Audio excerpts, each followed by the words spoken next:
I'm a 19-year-old female, and I live in a student house in a very rough area. The house is very small, so one of the bedrooms is by the front door downstairs, and the other two are upstairs. There are 5 of us in total, a couple in the downstairs room, our housemate James, and finally myself and my partner. To give some context, I'm quite paranoid. My dad was raised in the Troubles in Northern Ireland and would often share stories about his experiences. Obviously, he only wanted to teach us how to be safe, but these stories were a lot to take in at such a young age, and definitely contributed to my paranoia. I struggled to sleep, so I decided to stand in our backyard and have a quick smoke. I checked that the gate to our yard was locked, so no one from the alley could get in, and then I went back inside. No one could climb the walls, because the top of them was covered in shattered glass and barbed wire. Fast forward a couple hours, and I had a fairly bad migraine, so both my boyfriend and I decided to get some sleep. He fell asleep before me, and I sat up restless. I heard the normal sounds of people walking around the house, going in and out of rooms downstairs. I thought it was either my roommates or my migraine making me confused. I thought nothing of it, and kept trying to go to sleep. It felt like hours, but I'd only been asleep for about half an hour before I woke up to a hammering at my bedroom door. Embarrassingly, I screamed and looked at my boyfriend, who was now wide awake. "Calm down, you're fine," he reassured me with a startled look on his face. I figured it was just a nightmare, because it's a pretty common occurrence for me to have those, with all the stories my dad told me. It was until I heard James's muffled screams outside my door. He said that we should call the police. My partner shouted back to ask what he was saying. He then said, "There's some guy in my bed. Call the police now." He stopped shouting through to us and began screaming at the man in his room. As I mentioned, I'm pretty cautious, and I often think about the chances of something like this happening, so our room was locked at night, but no one else in the house locked their doors. I got on the phone with 999 and said there was a break-in. Still half asleep and on the verge of a panic attack, I relayed as much as I could while my partner got changed. The police response time was amazing. They got there in 10 minutes, all while we stood watching James scream from the hallway. The guy in his room was clearly off his head on something. His speech was slurred, and he just kept saying, "I'm Nathan, and if I want to kick off, I'll kick off, and that's what I'm gonna do right now." Honestly, I was expecting him to pull a knife on James. It's that kind of area, or seriously injure someone. Luckily, the police arrived before that could happen. The guy had his jeans on backwards, and he was swaying back and forth, shirtless. He had a nightclub wristband on, and a lot of dried, bloody scratches down his chest. The police took him away after 10 minutes of trying to talk some sense into him. When they left, we got to ask James what actually happened. He told us he woke up and felt something behind him. He turned around and saw this very dark silhouette of a man lying in his bed. He pushed him to the floor and jumped over him to get out. That's when he started screaming. The guy was completely naked beside James in his bed until James woke up. He screamed until the guy got some clothes on. I know it's not the most terrifying story in the world, considering it was just some crackhead, but I can assure you, being woken up like that at 4 in the morning was terrifying. I dread to think of how horrified James was.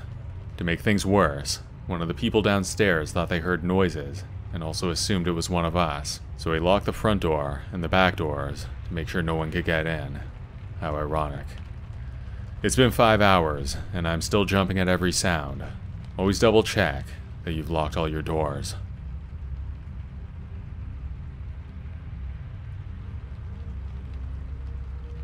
I used to do food deliveries for Uber.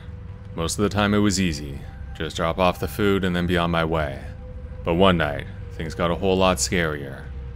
I knew my city really well, because I previously did passenger rides for Uber. I switched to deliveries though, because I had some crazy people that I'd rather not deal with. Ironically, the worst thing that ever happened to me was after I switched to doing deliveries. It was a Thursday night at around 9 p.m. I started at 7, so there was still a long night ahead of me. I got an order for an apartment building in a rough part of town. I'd been there before, and every time I went through that area, it seemed like something happened. One time I stopped at a red light, and some random guy tried to open my door. Luckily, I had it locked. As soon as he realized it was locked, he ran away before I even got a good look at him. I guess he was hoping to get lucky and catch someone who hadn't locked their door. Another time, I was driving through there, and I saw a man lying still in the middle of the road. I stopped in front of him and called the police. It turned out that he had been mugged and badly beaten, and then collapsed in the middle of the road. Fortunately, he survived, but I don't think they ever caught the guys who attacked him. The street was quiet on the road that night, and I didn't see anything troubling yet. I was following my GPS and keeping an eye out for the building. When I got there, it was dark with just a few windows lit up. It was a smaller building, 3 stories, red brick, and probably built in the 1960s if I had to guess. I parked my car and headed over with my customer's order in hand. The building was in rough shape. There was at least one broken window that I could see, and it was boarded up. There was also a lot of graffiti. As I approached the door, I realized that it was open a crack.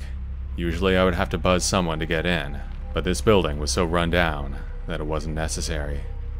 Most of the lights in the hallway were burned out. Of the few remaining bulbs, 1 or 2 of them were flickering. It was an eerie place to be.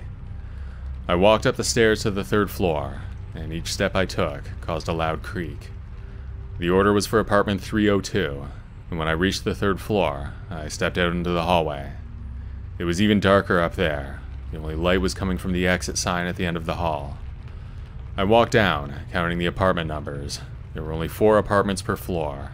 One of the doors was wide open, and it looked like it was abandoned or not suitable for a tenant. I took a peek in, and it was absolutely trashed. All I wanted was to get out of there, though, so I continued to number 302. I knocked on the door, and a young guy opened it. He wasn't particularly friendly, but my expectations were low. I gave him the food, and he closed the door. It was actually quite a relief. I was expecting some kind of a drug dealer or gangster, but the guy was pretty normal. Just as I was about to leave, I heard it. 2 sharp bangs, like a firework, but I was not naive enough to think that that's what it was. I knew it was a gunshot, and it came from the end of the hall. Then I heard a door creak open. It was the last door in the hallway, the one just past the one where I made the delivery. A man stepped out, his face shadowed in the dim light. He looked at me and shouted, What did you hear? My breath caught in my throat, and I didn't know what he was capable of. Without thinking, I turned and ran. I looked back, and the man was chasing me. I flew down the stairs and out the front door of the building. I looked back one more time, and the man was still on my tail. When I got to my car, I got in and locked the door. Before I could start it, the man came out and started banging on the window. I fired up the engine and sped away. I didn't stop until I was miles away in a well-lit part of town. I pulled over and took a deep breath, trying to steady myself. Then I called the police, told them what happened, about the gunshots, and the man in the hallway. They told me they'd check it out. I sat in my car, waiting for what felt like hours. Finally, an officer approached me. We went to the building, and I watched from a distance. I couldn't see much, just the flashing lights reflecting off the windows. It felt like a movie, but I knew it was all too real. When they finally came out, they had the man in handcuffs and another one on a stretcher. They put him in the back of a squad car, and I let out a sigh of relief. The other man was taken to the hospital. I'm still not sure of the exact details, but there was a shooting in that building while I was there. The victim survived, but lost a lot of blood before help arrived.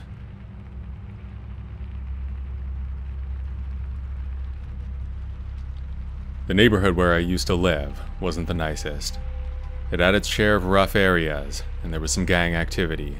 Me and my friends always looked out for each other, though. I lived in an apartment building that was part of a large complex. People there were poor, but we managed to have a good time anyway. My 2 best friends lived in the same building as me. Mark was on the floor below me, and my friend Carlos was on the ground floor with his mom and dad. Like I said, it wasn't the best neighborhood, and there were many closed storefronts when you walked down most of the streets. Also, there were several abandoned buildings in the area. There was an abandoned mall and a few industrial buildings that hadn't been opened since before I lived there. The mall was a few blocks away from our complex. We'd snuck into it before, but recently they put up a barbed wire fence, so me and my friends stayed out. One day, we decided to explore one of the buildings that was about a 20-minute bike ride away from our home. It was a Saturday night, and the three of us were just hanging out at a local park, talking and smoking. When it was dark, Carlos suggested that we head over to the building and check it out. Mark and I agreed, so we got on our bikes. When we got to the building, we stashed our bikes behind a nearby bush. It was 3 stories, with mostly boarded up windows. There was a fence around it, but it was just one of those temporary metal fences that don't really join together. We found a gap and slipped inside. The air was musty and stale. It smelled like old wood and dust. We walked around for a bit, and then Carlos wanted to check out the upstairs. When we got to the staircase, though, there was no way I was going up. It didn't look safe. The stairs were made of wood, and there must have been half of them missing. Rusty nails stuck out everywhere.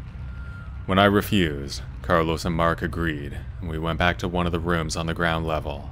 Then we lit up a cigarette and drank some beers that I brought. That's when we heard voices outside. I signaled for Mark and Carlos to be quiet. We inched closer to the window and peeked out. There was a group of 5 guys, dressed in dark clothes. I recognized one of them, and he was a known gang member in our area. We knew to stay away from those kinds of people, and it usually wasn't a problem for us. We didn't want to get caught alone with them, though. I thought they might think we were following them, or spying. If they got that idea, then we could be in real trouble. We all knew we had to get out of there, but going back meant going really close to where that group was. Because of the layout of the building and the area surrounding it, we would have to go past them to get out. We got up and made our way through one of the side doors. I looked around the corner of the building and saw that they were still there, gathered in a circle. It looked like they didn't see us, not yet anyway. I quietly suggested to my friends that we should wait for the guys to move on. Carlos disagreed because he thought they might try to enter the building, which would lead them right to where we were. He thought our best chance was to make a run for it. It was dark, so at least we had that on our side. Mark agreed with Carlos, and I reluctantly went along with their plan to make a run for it. Carlos counted down from 5, and then we sprinted for the gap in the fence. It was all a blur to me. Somehow, it was both the longest and quickest 30 seconds of my life. We made it out of there, but not before being seen. I looked back and locked eyes with one of the gang members. When I did that, he called out, "I know you, kid." That simple sentence chilled me to the bone. We may have made it out in one piece, but I knew this would not be the end of it. On Wednesday of the following week, I was walking home from school alone. When I was just a block away from my building, I was cornered by 3 older guys. One of them was the gang member that I recognized from the other night. They didn't say a word to me, but they didn't need to. I knew what was happening. Out of nowhere, I was hit with a punch. I dropped to the ground and covered my head. There was no sense in fighting back. I took a few more hits when I was on the ground, but eventually they stopped. I rolled over to my back and saw them walking away. One of them turned around and said something like, "Tell anyone, and you're done." Might have cleaned up the language on that one a bit, but it was something along those lines. When I got home, I texted Mark and Carlos to see if they were okay. Lucky for them, it was just me. I think that's because I was the only one who they recognized. I never bothered to tell anyone what happened. When my mom asked me about the bruises, I lied to her and told her that I got into a fight at school. I think she could tell I was lying, though. In any case, that was pretty much the end of it. I kept to myself after that and never had any other trouble. It does make me wonder, though, what the hell were those guys doing in there that they were so eager to protect? I didn't see anything interesting, just some guys standing around talking. I guess they were trespassing, same as us, but that's hardly the crime of the century. I think we walked into something a little more serious, but I don't think we'll ever know what it was.